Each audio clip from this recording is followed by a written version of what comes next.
নমস্কার বন্ধুরা, ঝর্ণাঝুমা কিচেনে সবাইকে স্বাগত। আজ আমি বানাবো রসমালাই। রসমালাই বানানোর জন্য আমি প্রথম থেকেই ছানা কেটে নিয়ে নিয়েছি। এই ছানাটা দুধটা ছিল ফুল ক্রিম, তো সেটাকে আমি ছানা কেটে নিয়ে নিয়েছি। এখানে 1 লিটার দুধের ছানা। এখানে মিষ্টির শিরা বানিয়ে নেব, তাই জন্য কড়াই দিয়ে দিয়েছি। এখন দিয়ে দেব 1 কাপ চিনি দিয়েছি। এখন এই কাপ মেপে 4 কাপ জল দিয়ে দেবো আমি। 2 3 কাপ আর এই অর্ধেক দিয়ে দিয়েছি। এখন শিরাটা ফুটুক। এখন ছানাটাকে সুন্দর করে ম্যাশ করে নেব। ছানাতে যেন একদম দানা না থাকে, এই হাতের এইটা দিয়ে আমি সব কয়টাকে ম্যাশ করে নেব।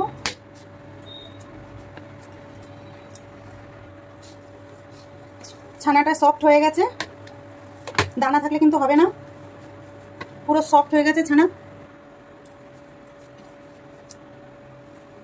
ছানাটা পুরো সফট হয়ে গেছে। আমি কোনো ময়দা, সুজি, কর্নফ্লাওয়ার কোনো কিছু ইউজ করিনি। আপনারা চাইলে ইউজ করতে পারেন, কিন্তু এটাতে ইউজ না করলেও চলবে। এখন আমি বানিয়ে নেব।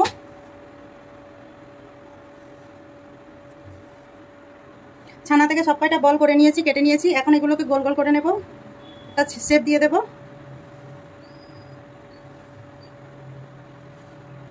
এইভাবে সব কয়টা বানিয়ে নেব। আমি ছোট ছোট করে সব বানিয়ে নিয়েছি। আপনারা আপনাদের পছন্দ মতো বানাবেন, ছোট বড় যেরকম চান গোল বানাতে পারেন। আমি আমার এই শেপটা করে বানিয়েছি। চলেন, এখানে এখন শিরাটা ফুটে গেছে, এখন দিয়ে দেবো আমি। এখন আমি মিষ্টিগুলো দিয়ে দেবো। ঠিক এই জায়গাটায় দিতে হবে যেখানে ফুটছে।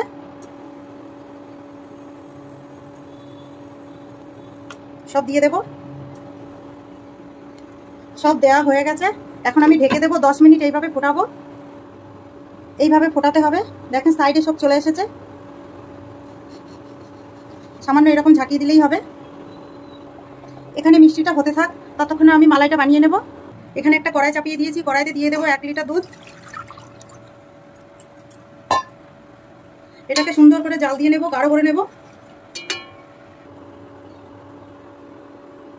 মিষ্টিগুলো দেখুন ডবল হয়ে গেছে। এখানে দুধটা ফুটে গেছে সুন্দর করে। এবার এটাকে সুন্দর করে জাল দিয়ে নেব, মালাই বানিয়ে নেব, ঘন করে নেব। এখানে মিষ্টিটা তৈরি হয়ে গেছে। মিষ্টিটা তৈরি হয়ে গেছে, আমি বন্ধ করে দিয়েছি। 1 চামচ গুঁড়ো দুধ দিয়ে দেব। গুঁড়ো দুধটা আপনারা চাইলে নাও দিতে পারেন। দুধটা অনেকটা ঘন হয়ে গেছে। এখন মিষ্টিগুলো দিয়ে দেবে ওর মধ্যে। এখন মিষ্টিগুলো দিয়ে দেব।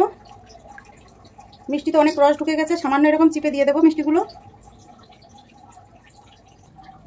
এখন চিনি দিয়ে দেবো এর মধ্যে।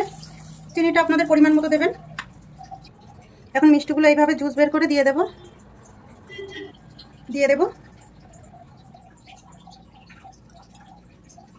সব মিষ্টি কটা দিয়ে দিয়েছি। এখন আর বেশি নাড়া যাবে না, এই অবস্থায় নাড়লে কিন্তু ভেঙে যাওয়ার চান্স আছে। এখানে আপনারা কালারের জন্য জাফরান দিতে পারেন, আমি দিইনি, আপনারা দিতে পারেন। আর এলাচও দিতে পারেন ফ্লেভারের জন্য, আমি দিতে চাইনি, কেন কি দুধের একটা নিজস্ব স্মেল আছে, সেটা আমি চাইছি।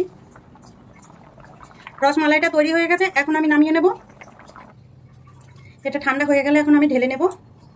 কি সুন্দর তৈরি হয়ে গেছে দেখেন। এখন আমি এটা ঢেলে নেব।